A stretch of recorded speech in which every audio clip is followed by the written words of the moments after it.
A long way, and it's just great. And this party's going to be fantastic because everyone's made the effort. Second of all, we were having a few dramas last weekend, and Mum and I were having a few terse words about how tonight was going to go. And we were having tears and all sorts. And I said to Mum, I said, look, would you like some professional support? I said, I feel you need professional help. And I can't give you that, you know, I can only give you so much. So we have Sophie Chambers on board tonight, and she runs Cossa's Wine Shed on Titap Road. It's a premier wedding venue, and she's been great tonight, and we just want to thank Sophie. So a round of applause for Sophie.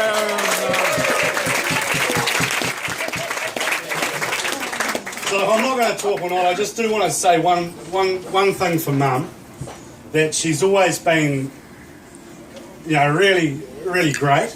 As you all know, I'm sort of got to pick my words carefully. And I think that one of the reasons why I'm Mum's favourite is because I've always kind of supported her, and I've always sort of gone with her, you know. And we've got Patty, who's sort of constantly going against her. And I just want to give some examples of this. You know, from a very young age, it was probably, if I don't know, the numbers sort of get away from me, but it might have been for about 9 years that Mum had sort of convinced me that everyone voted for Labour.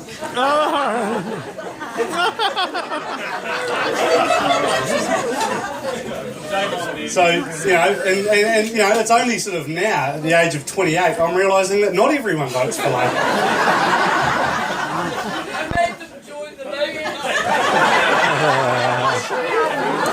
So look, you know, as Mum says, veer to the left.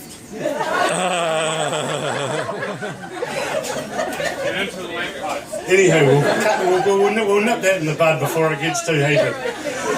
The other thing that I just want to say, and I think it's quite appropriate with the All Blacks playing tomorrow, is Mum is very, very passionate about rugby. And as Greg, our younger brother, likes to say, during the World Cup, Mum gets the fever. And she does a lot of homework, and she sort of, I think that in her car she's got Radio Sport tuned in, and she sort of, when she's in the car, she flicks over and she likes to hear a few opinions, and she makes her notes, and then whenever we're together, she sort of must get these notes out and sort of have a bit of reading and drop these one-liners in, you know, and say, and she says things to me like, you know, Dougie, you know, the All Blacks have got it up front, but I just don't know if they've got it out in the backs. And I'd say, Mum, who have you been talking to? She'd say, no one, this is just what I think. And so, you know, but look, that's not Mum's fault. That's something that she's inherited.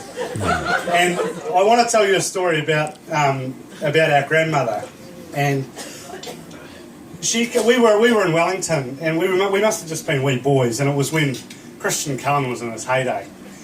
And we were sitting around the breakfast table, and I remember it so vividly. Rose came running down the stairs, and Patrick and I were there, and she said, "You're not going to believe it, boys, but Christian Cullen's broken his leg. He's never going to run again." And we were bloody horrified by this. And we thought, hell's bells, you know. Anyway, we sort of go over and over, and then Papa comes down, and of course I run up to Papa and say, "Papa, have you heard the news? Christian Cullen's broken his leg, he's never going to run again." He said, "Douglas, that's the racehorse, not the rugby player."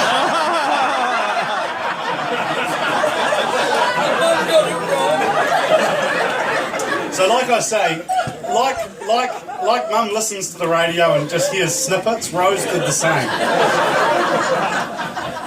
So look, that's all I've got to say. All I want to say, Mum, is 1,000,000 times thank you for everything.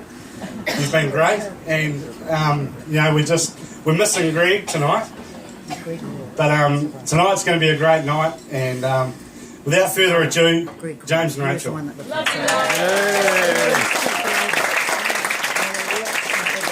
Thank you, Doug. So wonderful at summing up the occasion. Right, here we have a small contribution prepared on behalf of the extended family. Rachel and I are self-appointed spokespeople. So Rachel. Anyway, it's a sort of an ode. No, right. It's titled "Happy Birthday, Auntie," and I'll kick it off.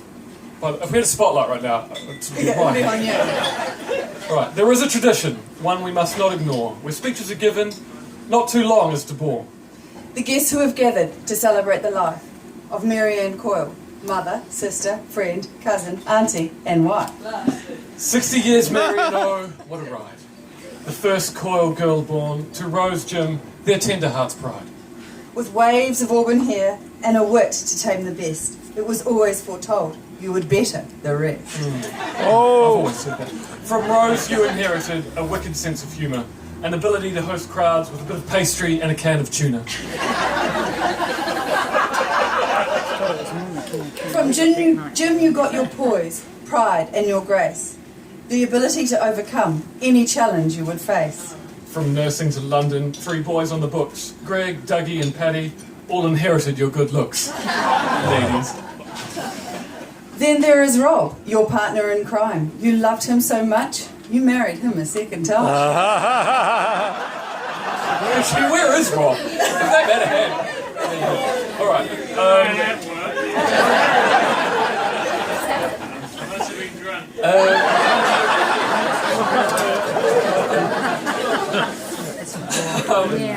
Jet setting about, always on the go. Even after 60 years, you refuse to go slow. But we cannot go further without mentioning your driving. Rental cars and roadsters, all your passengers thank the Lord for surviving.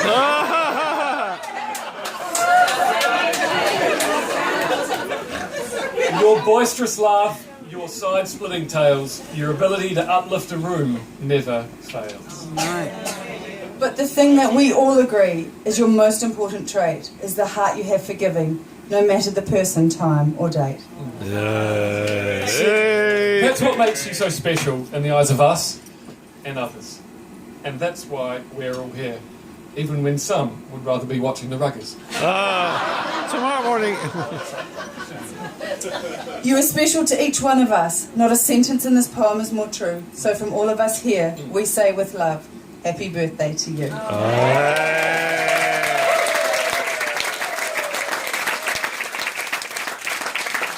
That poem was brought to you by our professional wordsmith and my wife, didn't know who to call it. Now, could we please have Patrick Brand? Thank you.